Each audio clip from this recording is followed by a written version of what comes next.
Hello friends, আবার আজকে নতুন একটা ভিডিও নিয়ে চলে এলাম। তোমরা কেমন আছো বলো? আমি তো ভালো আছি। এই স্নান করলাম, এবার রান্না করব। আজকে ভিডিওতে কি দেখাবো বলো তো? আজকে ভিডিওতেও একটা রেসিপি দেখাবো। এই গরমে মুখরোচক একটা দারুণ রেসিপি। অনেকের পছন্দ হবে না, নাক ঠিক ডোবে, কিন্তু আমার মাঝে মধ্যে এই গরমে খেতে ভালো লাগে। তোমাদেরও অনেকের ভালো লাগে। তো দেখে নাও রেসিপিটা, আমি কি কি বানাচ্ছি। আর এই আমার বাড়ির বাইরেটা দেখে নাও একটু, কত সুন্দর বাইরের বাড়িটা। বাইরেটা কি গরম। তো চলো রান্না করে যাই। তো কি বানাবো দেখে নাও। আর রেসিপিটা ভালো লাগলে অবশ্যই পুরো ভিডিওটা দেখো কিভাবে বানাই। তোমরা পারলে বানিয়ে খেও, এরকম অবশ্যই ভালো লাগবে এই গরমে। তো বানাবো চিংড়ি মাছের তেঁতুল দিয়ে ভেন্ডি দিয়ে টক। তো কী কী নিয়েছি এখানে? চিংড়ি মাছের নুন হলুদ মেখে রেখেছি, আর তেঁতুলটা ভিজিয়ে রেখেছি, আর ঢেঁড়সটা কেটে রেখেছি। কড়াটা বসিয়ে দিয়েছি, এবার কুচিনাটা জ্বালিয়ে দেবো। কড়াটা গরম হয়ে গেছে, দিয়ে দেবো তেল।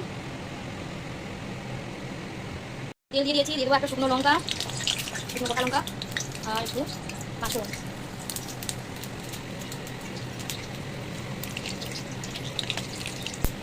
লঙ্কাটা একটু কেটে নিলাম, আর এতে দিয়ে দেবো ভেন্ডি। ভেন্ডিগুলো দিয়ে দিলাম, ভাজা হবে ভেন্ডিগুলো।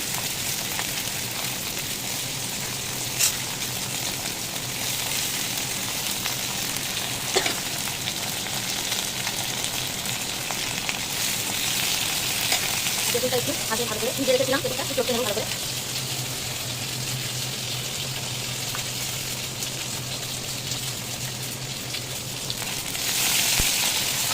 এখানে দিয়ে দেবো চিংড়ি। চিংড়িগুলো ভাজা হয়ে যাবে ভালো করে, ভালোর সঙ্গে।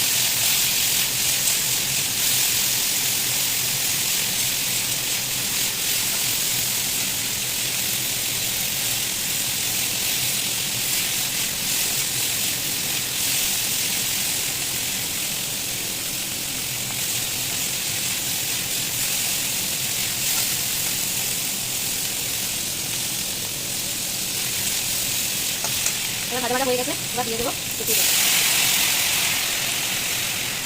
হাত মতো লবণ,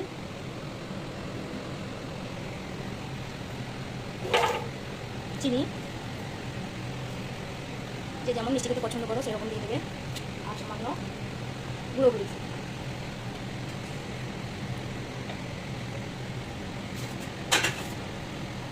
এইবার ঢাকা দিয়ে দেবো। মিনিমাম এটা কম আছে 30 মিনিট ফুটতে দেবো। যত ফুটবে তত খেতে ভালো হবে। ওকে বন্ধুরা, দেখো রান্নাটা হয়ে গেল। দেখো মাছের টক, দেখে তো মনে হচ্ছে দারুণ খেতে হবে। তো পরে জানাচ্ছি। ছেলের জন্য খাবার বাড়া হয়ে গেল, ছেলে খেয়ে বলবে কেমন হয়েছে। ছেলে একটু চিংড়ি মাছ ভাজা খেতে পছন্দ করে, তাই জন্য চিংড়ি মাছ ভাজা আর আলু ভাতে, কারণ এই টকটার সঙ্গে আলু ভাতে খুব দারুণ খেতে লাগে, জমবে ভালো, তাই জন্য একটু আলু ভাতে আর টক, চিংড়ির টক। ছেলের জন্য খাবারটা নিয়ে যাচ্ছি, ছেলে খেয়ে বলবে কেমন হয়েছে। চলো খাও।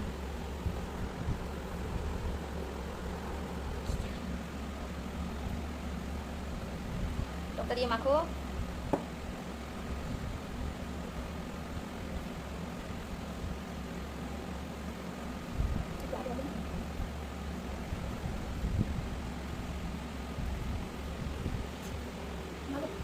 ভালো আছে?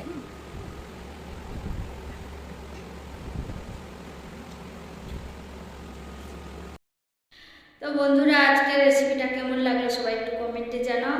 খুব কম মশলা একটা দারুণ রেসিপি, এই গরমে খুব ভালো লাগে খেতে। আর যারা ভিডিওটা দেখছো অবশ্যই তাদের ধন্যবাদ। আমার ভিডিওটা লাস্ট পর্যন্ত দেখতে থাকো। আর আজকের মতো টাটা।